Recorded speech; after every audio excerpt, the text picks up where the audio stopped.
समूह साहेब apply press conference है क्या सब वो है क्या एक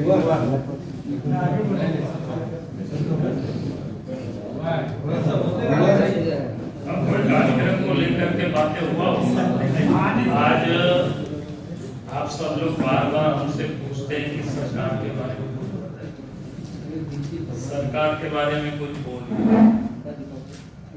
तो हम नहीं चाहते थे कि सरकार के बारे में हम इतना जल्दी बोल जाए। उसमें हम चाहते थे कि चलो भाई 5-6 महीना का समय हो जाए तब फिर हम सरकार के बारे में बोलेंगे। लेकिन कुछ घटनाएं ऐसी हैं, सरकार के कुछ काम ऐसे हैं कि नहीं चाहते हुए भी आप बोलना पड़ रहा है। यानी अपने जो मन में एक सीमा रेखा तय की है, ये लगता है कि आप वो सीमा रेखा को तोड़ना पड़ रहा है, क्योंकि विलम्ब करना शायद उचित नहीं लगता है। इसलिए मुझे एक बात भी है 7/1/2025 और यदि 7 जनवरी को सरकार ने ही मंत्री परिषद से अनुमोदन लिया। अनुमोदन इस बात के थे वो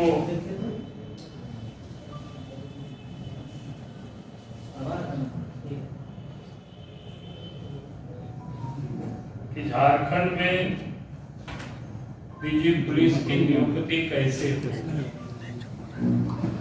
इसको लेकर के इन्होंने और उस प्रस्ताव को इन्होंने स्वीकृत भी किया।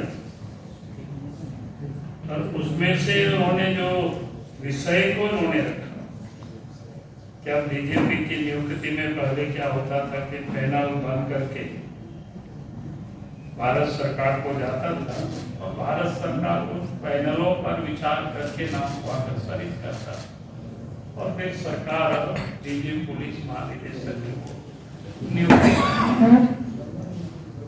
लेकिन राज्य सरकार उसे बचने के लिए सरकार ने अपना एक रास्ता निकाला और उसमें से उन्होंने तय किया कि भाई उस नियुक्ति में एक अलग समिति यहाँ बनेगी नाम निर्देशन के लिए, और जिसमें निम्नलिखित सदस्य शामिल। एक तो झारखंड उच्च न्यायालय के कोई सेवानिवृत्त न्यायाधीश उसके अध्यक्ष होंगे, झारखंड सरकार के मुख्य सचिव होंगे, झारखंड लोक सेवा आयोग नई दिल्ली के कोई नाम निर्देशित सदस्य होंगे, झारखंड लोक सेवा आयोग का अध्यक्ष नाम निर्देशित सदस्य होंगे उनके द्वारा, फिर अपर मुख्य सचिव या प्रधान सचिव, गृह सचिव या झारखंड सदस्य सचिव या सेवानिवृत्त पुलिस महानिदेशक। इसने झारखंड राज्य में पुलिस बल के प्रमुख के रूप में कार्य किया, सदस्य होंगे। नाम निर्देशन समिति नियम 5 के अधीन अधिकार क्षेत्र में आने वाले अधिकारियों में से एक सूची तैयार करेगी जो नियम 8 में दी गई प्रक्रिया के अनुसार तथा नियम 6 में दिए गए मापदंडों का पालन। ये उन्होंने उस कैबिनेट के निर्णय में कि इन लोग रहेंगे। लेकिन आप सबको पता है या मैंने इस पे भी पता किया तो झारखंड लोक सेवा आयोग की तो अध्यक्ष थी, तो फिर उसके कोई नामित सदस्य यहाँ होने का तो कोई सवाल ही नहीं पैदा। दूसरा, केंद्रीय ये जो क्या बोलते हैं संघ लोक सेवा आयोग के द्वारा कोई एक नाम निर्देशित व्यक्ति होंगे, तो मेरी जहां तक जानकारी है उसमें भी कोई नहीं।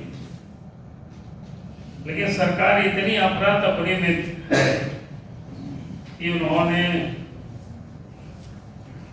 जो डीजी अप्रैल में यहाँ रिटायर होने वाले थे उनको क्या बोलते हैं नियमित नियुक्ति करके, ताकि उनको और समय तक मिल सके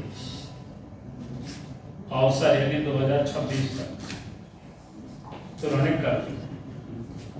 इसे लगता है कि सरकार कितनी हड़बड़ी में है।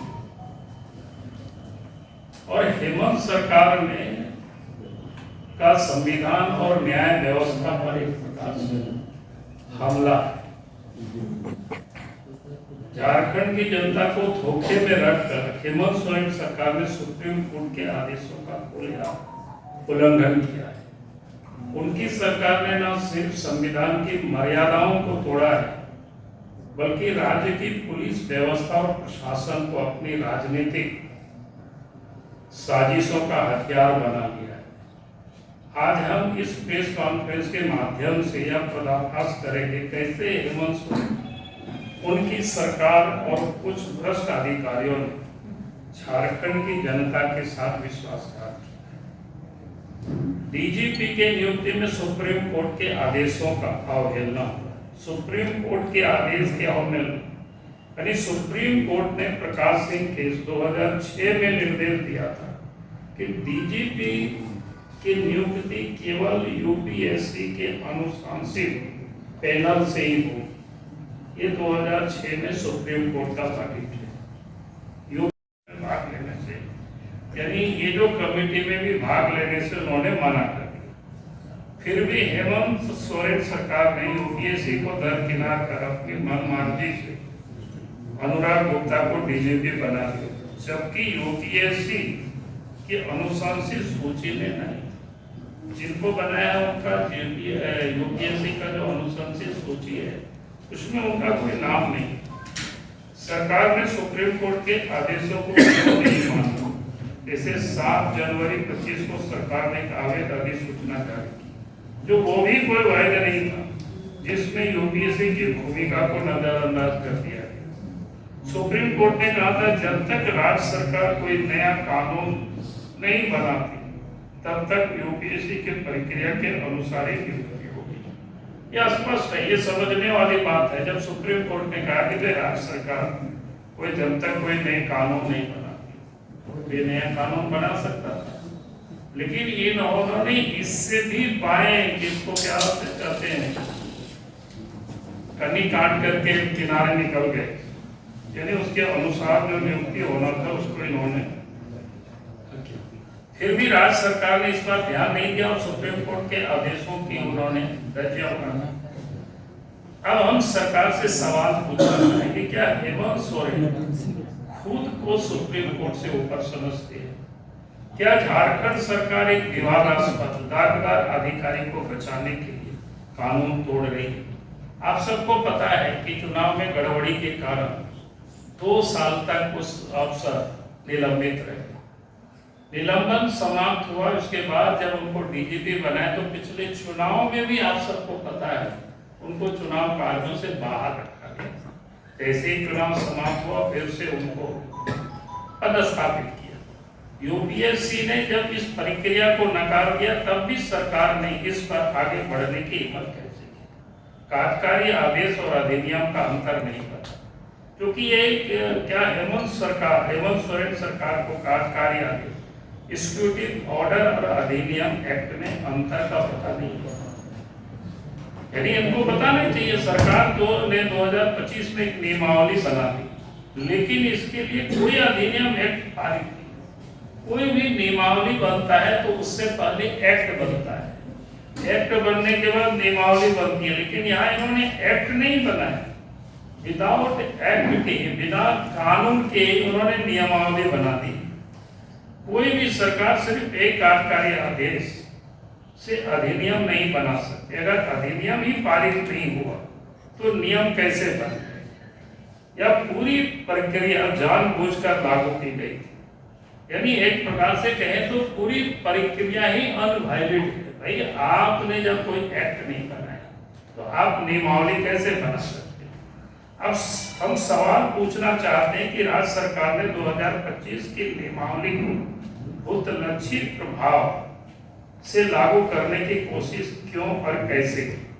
क्या झारखंड सरकार बता सकती इससे पहले कौन सा कानून बहुत लक्षित प्रभाव से लागू किया गया था? राज्य सरकार के अधिकारियों ने इस अवैध प्रक्रिया को कैसे अनुमति दी?